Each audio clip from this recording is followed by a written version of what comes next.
Hello students, how are you. आज शुरू करेंगे हम बहुत ही इंपॉर्टेंट और बहुत ही इंटरेस्टिंग टॉपिक। एग्जाम के पॉइंट ऑफ व्यू से बहुत इंपॉर्टेंट टॉपिक है, इसलिए ध्यान से पढ़ेंगे।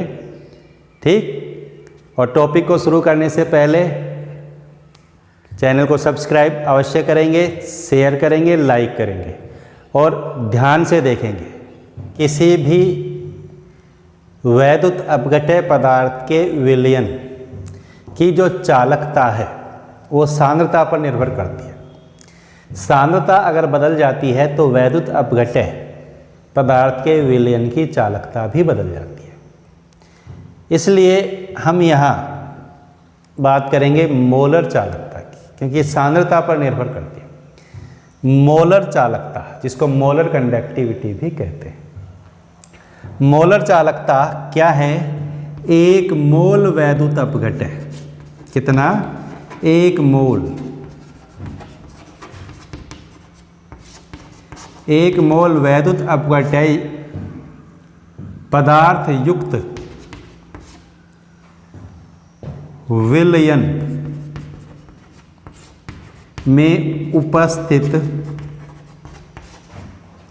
समस्त आयनों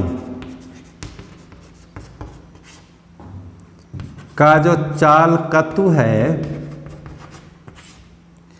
उसे क्या कहते हैं? मोलर चालकता कहते हैं। क्या कहते हैं? मोलर चालकता। एक मोल वैद्युत अपघट्य पदार्थ घुला हुआ है, विलयन का आयतन कितना भी हो, ऐसा विलयन जिसमें वैद्युत अपघट्य पदार्थ कितना घुला हुआ है? एक मोल वैद्युत अपघट्य पदार्थ घुला हुआ है। तो उस विलयन का जो चालकत्व है उसे क्या कहेंगे हम? उसकी मोलर चालकता। मोलर चालकता को लैम्डा एम, जिससे लैम्डा एम से रिप्रेजेंट किया जाता है, ये ध्यान रखेंगे। ठीक है। अब मोलर चालकता और चालकता क्या संबंध है दोनों में? देखिए, मोलर चालकता और चालकता में क्या संबंध है? मोलर चालकता लैम्डा एम, मोलर चालकता लैम्डा एम बराबर होती है चालकता के। लेकिन कब होती है ऐसा? बराबर चालकता। अगर एक मोल वैद्युत अपघट्य युक्त विलयन को, एक मोल वैद्युत अपघट्य युक्त विलयन को 1 सेंटीमीटर दूरी पर रखे हुए 1 वर्ग सेंटीमीटर अनुप्रस्थ काट के क्षेत्रफल वाले इलेक्ट्रोडों के मध्य भरा गया है, तो उस विलयन की जो चालकता है वो किसके बराबर होगी? मोलर चालकता की। मैंने क्या कहा कि 1 सेंटीमीटर दूरी पर रखे हुए 1 वर्ग सेंटीमीटर अनुप्रस्थ काट के क्षेत्रफल वाले इलेक्ट्रोडों के मध्य विलयन भरा हुआ है। उस विलयन का जो चालकत्व है उसे क्या कहते हैं हम? चालकता। पढ़ा है हमने। 1 घन सेंटीमीटर आयतन के विलयन का जो चालकत्व है वो क्या है? उसकी चालकता। लेकिन यदि इसके अंदर हम वैद्युत अपघट्य पदार्थ कितना घोल दें? 1 मोल, तो यही क्या हो जाएगी? इसकी मोलर चालकता। अगर विलयन का आयतन कितना कर दें? 100 गुना कर दें। समझे हम? विलयन का आयतन कितना कर दें? 100 गुना, तो मोलर चालकता कितनी हो जाएगी? मोलर चालकता भी कितनी हो जाएगी? चालकता की 100 गुना। क्योंकि 1 ml विलयन जिसमें 1 मोल वैद्युत अपघट्य घुला हुआ है, तो 1 ml विलयन जिसमें 1 मोल वैद्युत अपघट्य घुला हुआ है, उसकी चालकता बराबर किसके? मोलर चालकता के।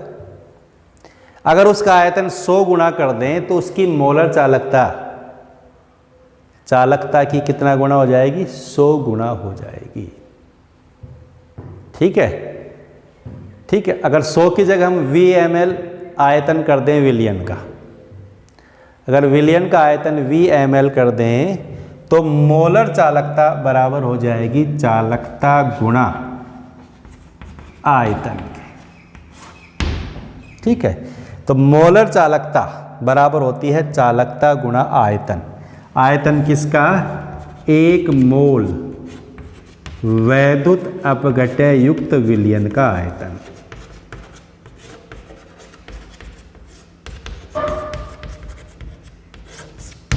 ठीक है, तो ये ध्यान रखेंगे, मोलर चालकता लैम्डा m बराबर होती है चालकता गुणा आयतन, 1 मोल वैद्युत अपघट्य पदार्थ युक्त विलयन का, और आयतन किस में होगा, ml में होगा।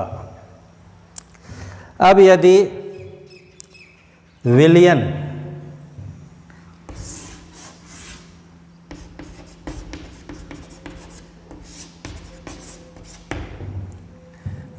की मोलरता कितनी है, m है, विलयन की मोलरता कितनी है, m, ठीक है। यहाँ देखिए, यहाँ लैम्डा m बराबर हो जाएगा कप्पा इंटू वी, ये सूत्र याद रखना है, लैम्डा m बराबर हो गया कप्पा इंटू वी के, ठीक। अब विलयन की मोलरता कितनी है, m है,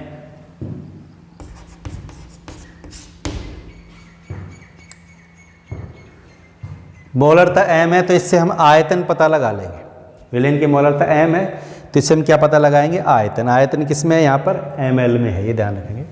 तो हमें पता है मोलरता ज्ञात करने का सूत्र क्या होता है, मोलरता बराबर मोलों की संख्या बटा विलयन का आयतन, ठीक है। यहाँ आयतन किस में है, लीटर में, किस में है आयतन, लीटर में। मोलों की संख्या कितनी है, हमने पढ़ा है कि मोल कितने घोलने हैं विलयन के अंदर, 1 मोल, तो n बराबर कितना हो जाएगा, 1 मोल, ठीक। तो m बराबर हो जाएगा 1/v, किस में है, ये लीटर में। तो v बराबर, हमें आयतन का पता लगाना है, यहाँ पर मान रखेंगे हम, तो v लीटर बराबर 1/m, लैम्डा m बराबर कप्पा इंटू वी, तो v लीटर बराबर 1/m। लेकिन यहाँ आयतन किस में लेना है हमें, ml में, और लेकिन यहाँ आयतन किस में है, लीटर में, तो इसको ml में चेंज करें, लीटर को ml में बदलने के लिए कितने से गुणा कर देंगे, 1000 से, तो v बराबर हो गया 1/m, विलयन का आयतन कितना हो गया, 1/m लीटर। अगर आयतन मिलीलीटर में कर दें, किस में कर दें, मिलीलीटर में, तो आयतन कितने से गुणा हो जाएगा, 1000, कितने से गुणा हो जाएगा, 1000 से, लीटर को मिलीलीटर में बदलेंगे, 1000 से गुणा कर देंगे।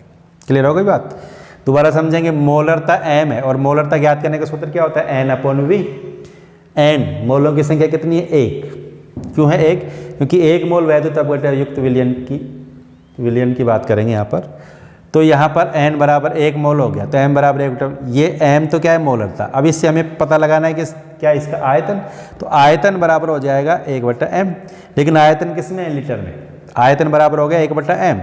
अगर इस 1/m किस में है, ये लीटर में, इसको मिलीलीटर में चेंज करें तो v आयतन ml, इसको कितने से गुणा कर देंगे हम, 1000 से, तो आयतन ml में हो गया 1000/m। तो यहाँ आ जाएगा लैम्डा m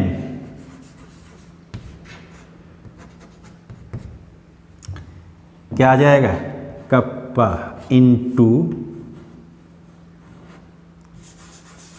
यहाँ जाएगा lambda m kappa into v ml की जगह क्या आ जाएगा, 1000/m,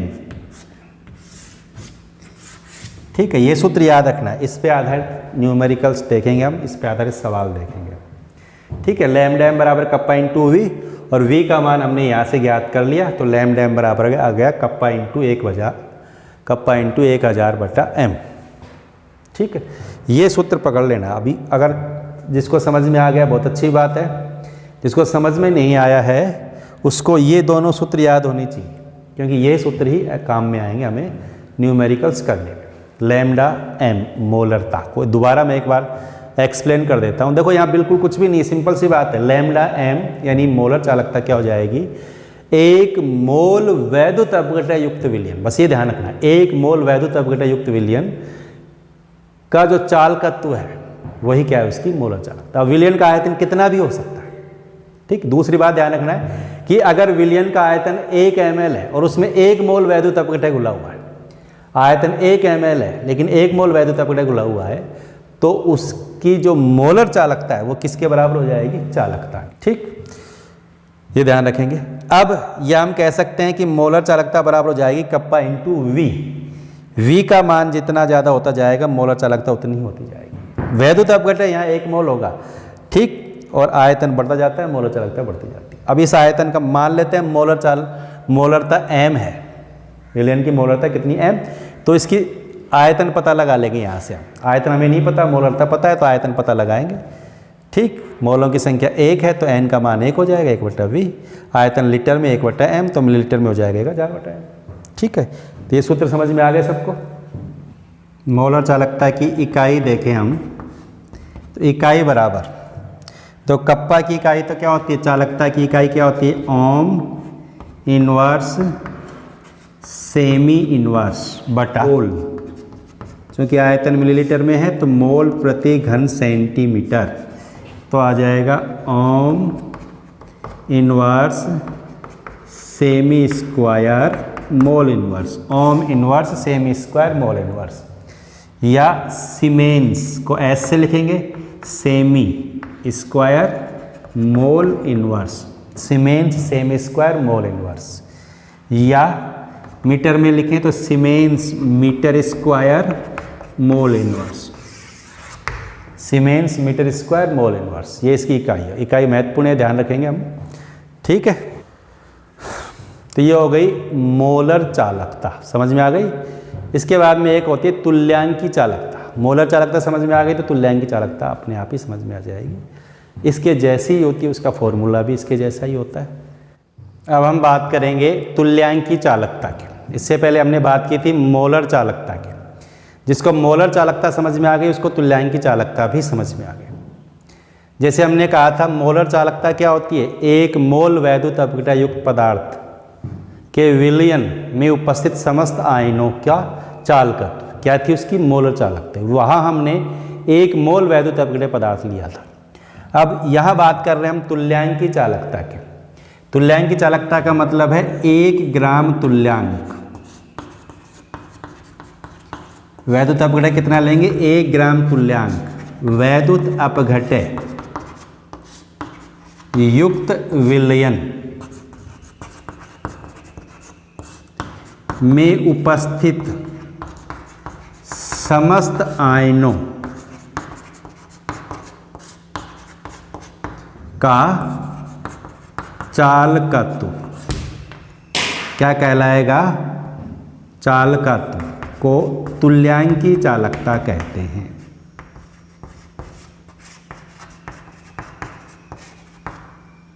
ठीक है, यानी यहाँ हम क्या लेंगे, 1 ग्राम तुल्यांक वैद्युत अपघटन युक्त विलयन में उपस्थित समस्त आयनों के द्वारा उत्पन्न जो चालकत्व है वही क्या कहलाएगी, उसकी तुल्यांकी चालकता। जैसे हमने देखा था मोलर चालकता में लैम्डा m बराबर होता है कप्पा इंटू वी ml में। इसी तरह तुल्यांकी चालकता लैम्डा e बराबर हो जाएगी कप्पा यानी चालकता गुणा आयतन किसमें, v ml में। ठीक, यानी विलयन का आयतन 1 ml हो, v बराबर कितना हो, 1 ml हो, और उसमें क्या घुला हुआ हो, 1 ग्राम तुल्यांक वैद्युत अपघटन घुला हुआ हो, तो तुल्यांक की चालकता बराबर हो जाएगी किसके, चालकता के। ठीक है, विलयन का आयतन 1 ml हो और उसमें 1 ग्राम तुल्यांक वैद्युत अपघटन घुला हुआ हो, तो तुल्यांक की चालकता बराबर हो जाती है चालकता के। ठीक है, यानी तुल्यांक की चालकता कप्पा इंटू वी के बराबर होती है। आयतन में वृद्धि होती जाएगी, लैम्डा ई में भी वृद्धि होती जाएगी। यदि विलयन की नार्मलता कितनी है, n है, यहाँ सांद्रता किसमें है, नॉर्मलता में। ठीक है, यदि विलयन की नॉर्मलता कितनी है, n है, नॉर्मलता n है, तो आयतन पता लगा लेंगे कि ml में आयतन कितना होगा। विलयन की नॉर्मलता n और नॉर्मलता क्या होती है, ग्राम तुल्यांक प्रति लीटर। ठीक है, यानी 1 लीटर विलयन में उपस्थित विलय पदार्थ के ग्राम तुल्यांकों की संख्या। तो नॉर्मलता n, ऊपर तो क्या है, ग्राम तुल्यांक, अपॉन आयतन किस में है, मिली, आयतन किस में होता है, लीटर में, और ग्राम तुल्यांकों की संख्या। ठीक है, तो n बराबर होता है ग्राम तुल्यांकों की संख्या बटा विलयन का आयतन लीटर में, और ग्राम तुल्यांकों की संख्या कितनी है, एक ग्राम तुल्यांक को घोला गया है, तो ग्राम तुल्यांकों की संख्या कितनी है, 1, और आयतन v किसमें है, ये लीटर में। इससे हम, अगर हमें नॉर्मलता पता है तो हम विलयन का आयतन पता लगा लेंगे, तो v लीटर में बराबर हो जाएगा 1/n। ठीक है, लेकिन यहाँ आयतन किस में है, ml में, तो ml में कन्वर्ट करेंगे, तो लीटर को ml में कन्वर्ट करेंगे तो कितने से गुणा कर देंगे, 1000 से। तो अब ये आयतन किस में आ जाएगा, मिलीलीटर में, VmL बराबर हो जाएगा 1000/n। लीटर में तो आयतन हो गया 1/n, लेकिन मिलीलीटर में चेंज करेंगे तो कितने से गुणा कर देंगे, 1000 से, तो V मिलीलीटर बराबर हो जाएगा 1000/n। तो तुल्यांकी चालकता लैम्डा E बराबर हो जाएगी kappa into 1000/n, kappa into 1000/n। ठीक, अब देखो सेम मोलर चालकता की जैसे ही है, लैम्डा m बराबर कप्पा इंटू 1000/m, यहाँ हो जाएगी लैम्डा E बराबर कप्पा इंटू 1000/n। ठीक है, तो मोलर चालकता के समान ही होती है तुल्यांकी चालकता। क्लियर हो गई बात। अब इसकी इकाई देखें, हम इकाई देखें, मोलर चालकता और तुल्यांकी चालकता दोनों की इकाई की बात करें तो ये जो सूत्र हैं इनसे इनकी इकाई पता चल जाती है, और इनकी इकाइयाँ भी क्या हैं, दोनों की सेम हैं, बस थोड़ा सा अंतर है। मोलर चालकता की इकाई क्या हो जाएगी, मोलर चालकता की इकाई होती है siemens semi square mole inverse, siemens semi square mole inverse, या इसको लिख सकते हैं S semi square mole inverse. ठीक, अगर तुल्यांकी चालकता की इकाई देखें हम, लैम्डा E,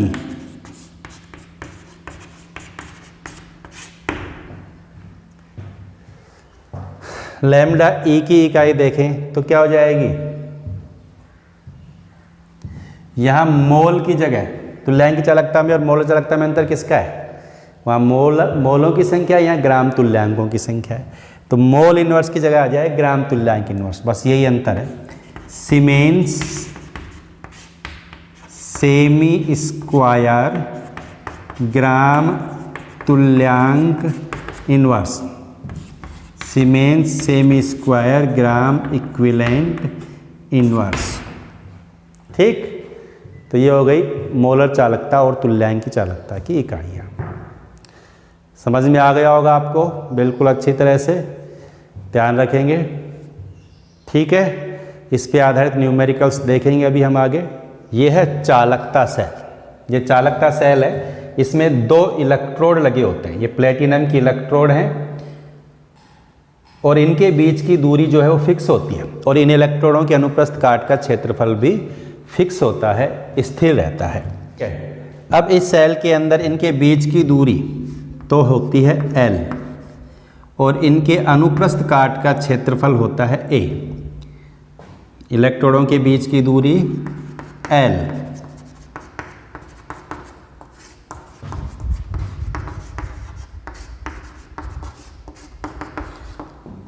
और इलेक्ट्रोडों के अनुप्रस्थ काट का क्षेत्रफल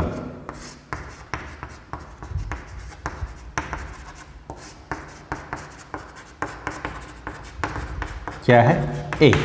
यहाँ L और A दोनों फिक्स होते हैं, दोनों परिवर्तित नहीं होते, अतः इनका जो अनुपात है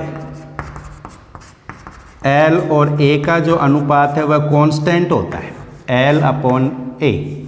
ये क्या होता है, कांस्टेंट, जिसको बोलते हैं सेल स्थिरांक।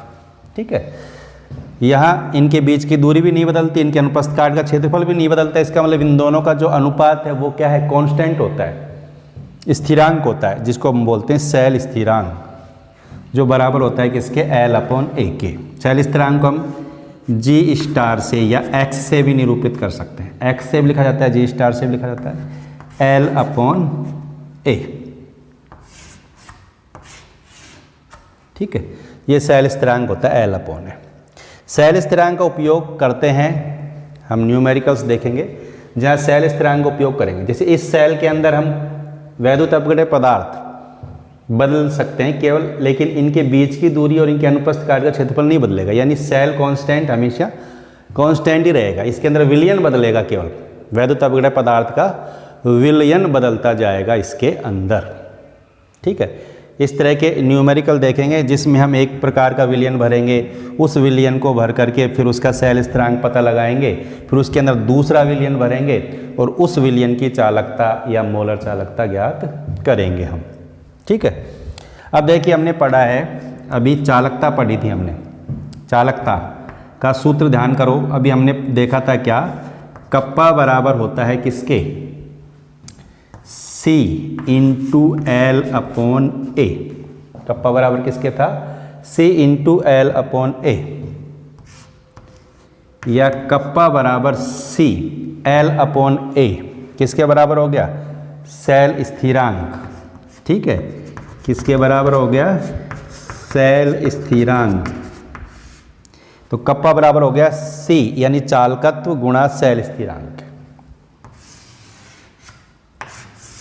ठीक है, अब सेल स्थिरांक को यहां से पता लगाएं तो सेल स्थिरांक यानी G स्टार किसके बराबर हो जाएगा, कप्पा बटा C। किसके बराबर हो जाएगा, कप्पा बटा C के बराबर हो जाएगा। ठीक है, क्लियर हो गई बात। और हमने ये भी पढ़ा है अभी क्या, कि C बराबर होता है 1/r के, चालकत्व बराबर होता है 1/r। तो यहाँ देखें हम, तो सेल स्थिरांक G स्टार बराबर हो जाएगा कप्पा, C की जगह 1/r इंटू r। ठीक, तो यहाँ G स्टार के हमने कितने सूत्र देख लिए, G स्टार बराबर हो गया, यानी सेल स्थिरांक बराबर हो गया L अपॉन A के। इसी तरह सेल स्थिरांक बराबर हो जाता है कप्पा बटा C, चालकता बटा चालकत्व। और इसी तरह सेल स्थिरांक बराबर होता है कप्पा इंटू R के। ठीक है, इन सभी सूत्रों का उपयोग करेंगे हम न्यूमेरिकल्स को सॉल्व करने के लिए। ठीक है, या तो L और A का मान दिया होगा, या कप्पा और R का मान दिया होगा, या कप्पा और C का मान दिया होगा, जिसका उपयोग करके हम सेल स्थिरांक का पता लगाएंगे। ठीक है, समझ में आ गई बात। अब इन पे आधारित न्यूमेरिकल्स देखेंगे अभी हम।